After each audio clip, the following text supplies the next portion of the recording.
Hello everyone, class 9th विषय हिंदी, पाठ संख्या 12। बेटा ये 12 चैप्टर कंप्लीट हो गया। आज मैं आपको इसके क्वेश्चन आंसर समझा रही हूँ, ठीक है। और मैं इसकी पीडीएफ भी आपको सेंड कर दूँगी, क्वेश्चन आंसर्स की भी और भावार्थ की भी। क्वेश्चन नंबर फर्स्ट है, कोयल की कूक सुनकर कवि की क्या प्रतिक्रिया थी। कोयल की कूक सुनकर कवि की क्या प्रतिक्रिया थी। देखिए, अर्धरात्रि में कोयल की कूक सुनकर कवि सोचता है कि कोयल उसे कुछ बताना चाहती है, इसलिए वह चीख रही है। वह जेल में बंद कैदियों या स्वाधीनता सेनानियों के लिए कुछ विशेष संदेश लेकर आई है। कवि पुनः सोचता है कि या तो वह मेरा दुख बांटना चाहती है या हमारी यातनाओं को देखकर आंसू बहा रही है। वह इस तरह हमें अंग्रेजी शासन के विरुद्ध क्रांति का संदेश देना चाहती है।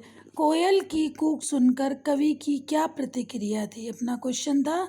देखिए, अर्धरात्रि के समय जब कवि जेल में बंद है, ठीक है, और रात्रि के समय जब उसे कोयल की कूक सुनाई देती है तो वो सोचता है कि कोयल उसे कुछ बताना चाहती है, इसलिए वह चीख रही है, ठीक है। वह जेल में बंद कैदियों को सेनानियों के लिए कुछ विशेष संदेश लेकर आई है। कवि सोचता है कि हो सकता है ये हमारा दुख बांटना चाहती है, ठीक है, या ये हमारी यातनाएं देखकर आंसू बहा रही है, ठीक है बेटा। सेकंड क्वेश्चन है, कवि ने कोकिल के बोलने के किन कारणों की संभावना बताई। कोकिल कोयल, कवि ने कोयल के रात्रि के समय बोलने की किन कारणों की संभावना बताई। कवि ने क्या सोचा कि कोयल रात्रि के समय क्यों बोल रही है। देखिए, क्या अनुमान लगाया, पॉइंट्स में लिख लो आप। कोयल कैदियों के मन में स्वतंत्रता की भावना जगाने आई है।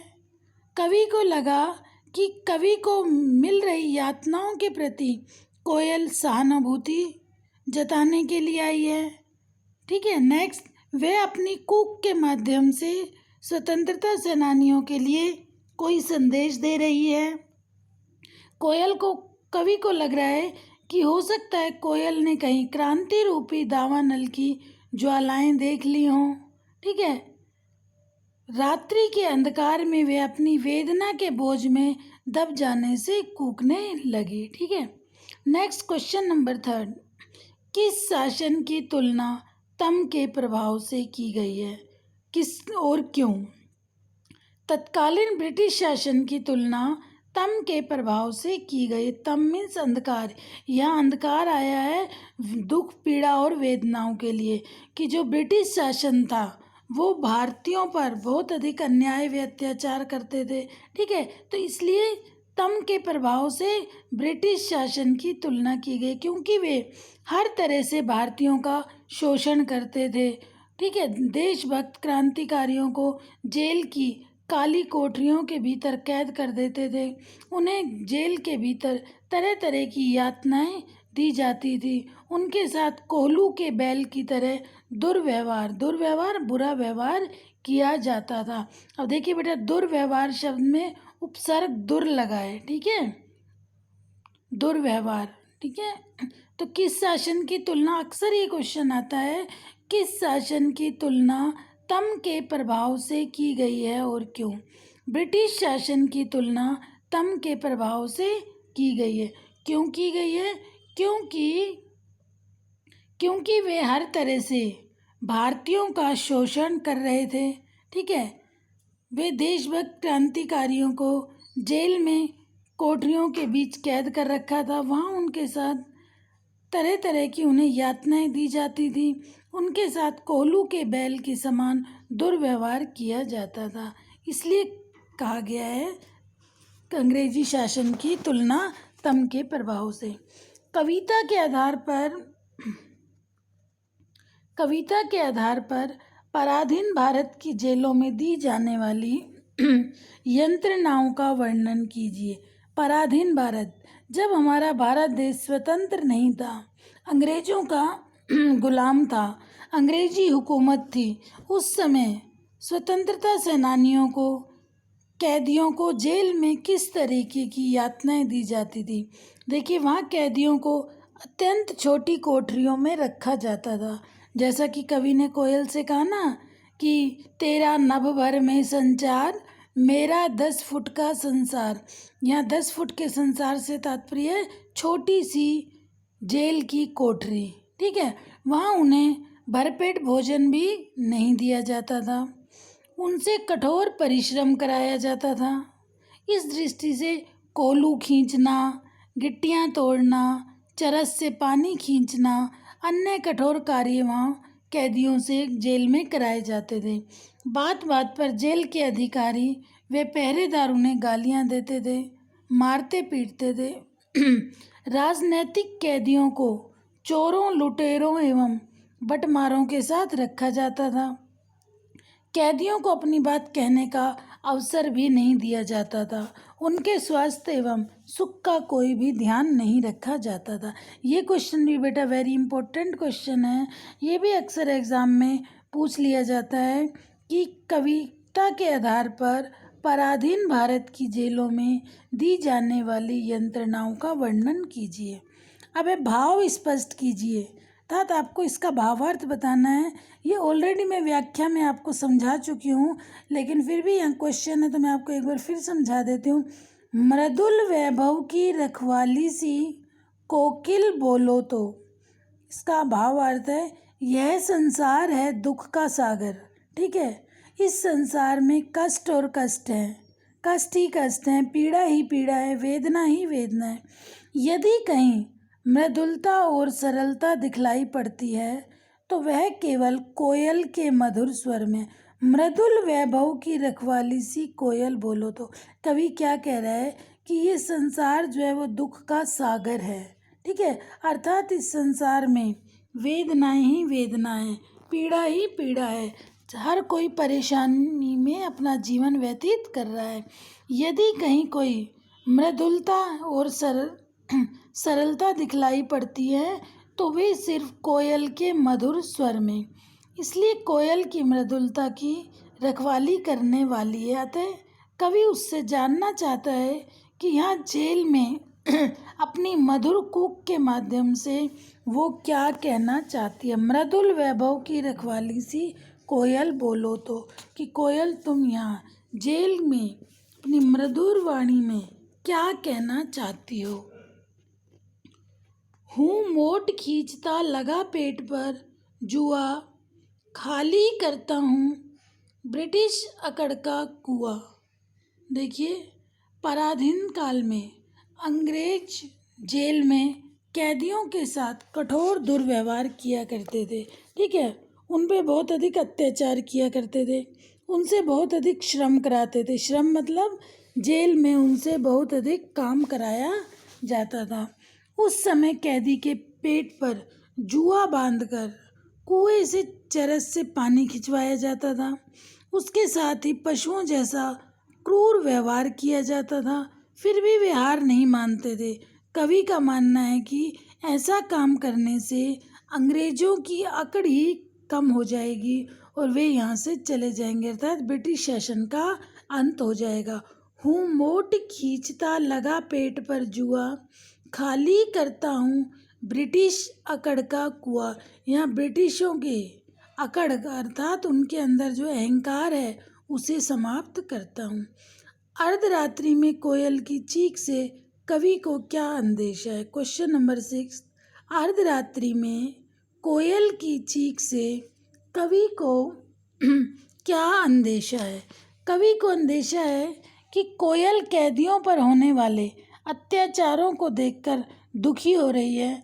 कोयल के हृदय में कैदियों के प्रति सहानुभूति है, जिससे आधी रात में पगला जाने के कारण उसके मुख से चीख निकल पड़ी।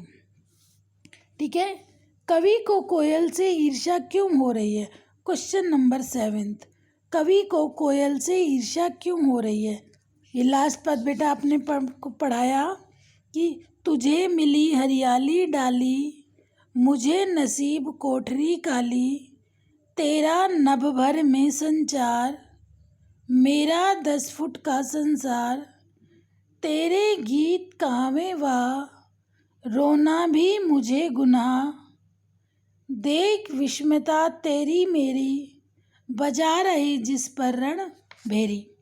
तो इसका आंसर क्या है? कवि कोयल से ईर्ष्या इसलिए हो रही है, कवि कोयल को देखकर ईर्ष्या का भाव उत्पन्न कर रहा है। कवि कोयल से कह रहा है कि कोयल, तेरा तो बसेरा हरी भरी डालियों पर है, ठीक है, और मुझे ये 10 फुट की छोटी सी काल कोठरी मिली हुई है, अर्थात जेल की ये छोटी सी कोठरी। कोयल, तुम तो विस्तृत आकाश में उड़ सकती हो, नभ भर में तेरा संचार, अर्थात तुम तो पूरे आकाश में विचरण कर सकती हो, जबकि कवि छोटी सी कोठरी में सिमट कर बैठा है। कोयल की तान को सुनकर लोग प्रशंसा से वाह वाह करते हैं, और कवि कह रहा है कि जबकि कवि को जेल में रोना भी अपराध है, तो इसलिए कवि को कोयल से ईर्ष्या हो रही है। ठीक है बेटा, 7th क्वेश्चन तक हो गया। क्वेश्चन नंबर 8, कवि के स्मृति पटल पर कोयल के गीतों की कौन सी मधुर स्मृतियाँ अंकित हैं जिन्हें वह अब नष्ट कर तुली है। देखिए, कोयल प्रातःकाल सूर्योदय होने पर अपना मधुर गीत सुनाती थी, विंध्याचल के वनों में झरनों के आसपास गीत सुनाती थी, तेज हवाओं के झोंकों के मध्य उसने कोयल का मधुर गान सुना था। कवि की स्मृति में अंकित ये गीत घायल के घावों पर मरहम लगाने का काम कर सकते हैं, क्रांतिकारियों में जोश भर सकते हैं, परंतु अंग्रेजों के अत्याचारों से क्षुब्ध होने से वह सारी मधुर स्मृतियों को नष्ट करना चाहती है। नेक्स्ट क्वेश्चन नंबर 9, हथकड़ियों को गहना क्यों कहा गया है? कवि ने कहा ना, हथकड़ियाँ नहीं, ये ब्रिटिश राज का गहना है। हथकड़ियों को गहना, गहना मीन्स आभूषण, ठीक है, महिलाएं आभूषण धारण करती हैं ना, हाथों में, गले में, नाक में, ठीक है, तो आभूषण पहन के महिलाएं अपने सुंदरता को और अधिक बढ़ाती हैं। तो कवि ने कहा है हथकड़ियाँ, कवि जेल में बंद है, हथकड़ियाँ उन्हें पहना रखी हैं, फिर भी कवि उन हथकड़ियों को गहना क्यों कहता है? ठीक है, देखिए, अपराधियों को नियंत्रित रखने के लिए हथकड़ियाँ पहनाई जाती हैं जेल में। किसी भी जेल में किसी को जब बंद कर दिया जाता है तो उसे हथकड़ी लगा दी जाती है, जिससे वो यहाँ से छूट के भाग ना जाए। परंतु स्वतंत्रता सेनानियों एवं क्रांतिकारी देशभक्तों के लिए हथकड़ियाँ भी गहने से कम नहीं है, ठीक है, इससे उनके महान त्याग, बलिदान एवं देश प्रेम की व्यंजना होती है। इससे पता चलता है कि वो जेल में बंद जो स्वतंत्रता सेनानी हैं, जो देशभक्त हैं, उनको जिन हथकड़ियों से बांध रखा है वो हथकड़ियाँ भी उन्हें गहने के समान लगती हैं।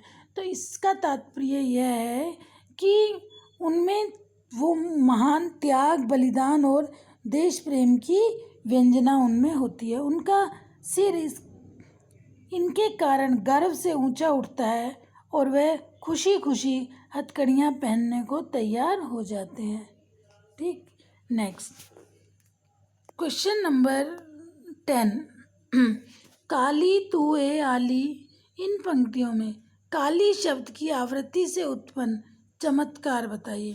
काली तू ए आली, आवृत्ति, आवृत्ति मतलब एक शब्द बार बार आना, जैसे मैथ में पढ़ते हैं ना फ्रीक्वेंसी, और यहाँ फिर कौन सा अलंकार हो जाता है? आपको अलंकार समझाए थे, अनुप्रास अलंकार। जब एक वर्ण की आवृत्ति एक से अधिक बार होती है तो वहाँ कौन सा अलंकार होता है? अनुप्रास अलंकार, ठीक है। जैसे आपको मैंने समझाया था कि चंदू के चाचा ने चंदू की चाची को, तो च च वर्ण बार बार आ रहा है, ठीक है, तो यहाँ कौन सा अलंकार हो गया? अनुप्रास अलंकार।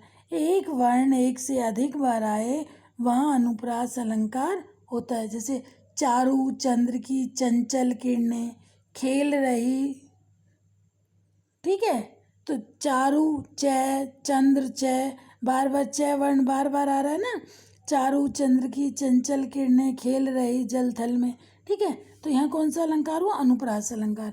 तो यहाँ क्वेश्चन किया गया काली तू ए आली, इन पंक्तियों में काली शब्द की आवृत्ति से क्या चमत्कार उत्पन्न हुआ है?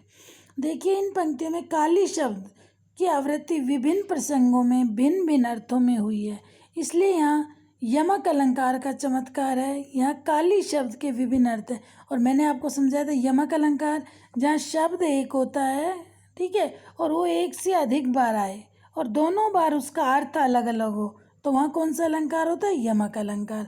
तो यहाँ कौन सा अलंकार है? यमक अलंकार। जैसे काला रंग, काले करनामे, काली काल कोठरी, काली कमली, काला कंबल, काला रंग, काली रात, ठीक है, कल्पना काली, टोपी काली।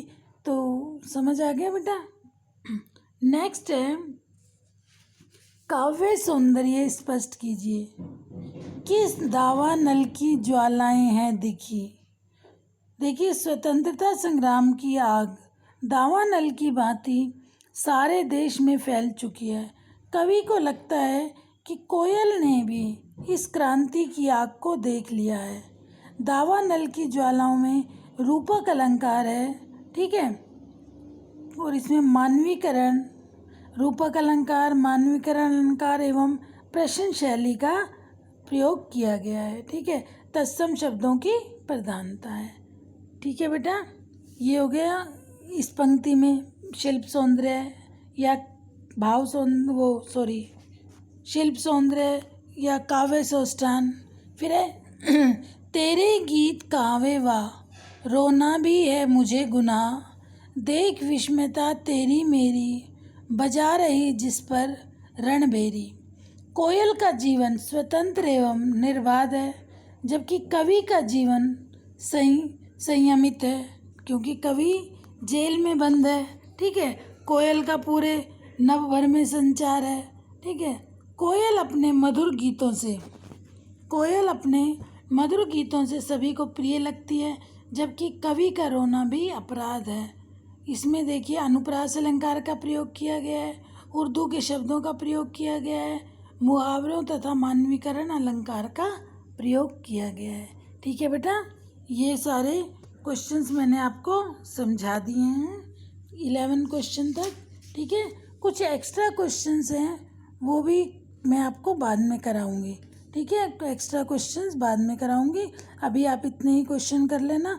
जो भी वर्क आपको जिस दिन कराया जाता है बेटा, उस दिन डेली का वर्क आप डेली करें, जिससे आप पर कोई बर्डन ना हो, ठीक है। नेक्स्ट मैं इसकी PDF आपको सेंड कर दूंगी और इसके बाद हम नेक्स्ट चैप्टर स्टार्ट करेंगे। ओके, थैंक यू बेटा।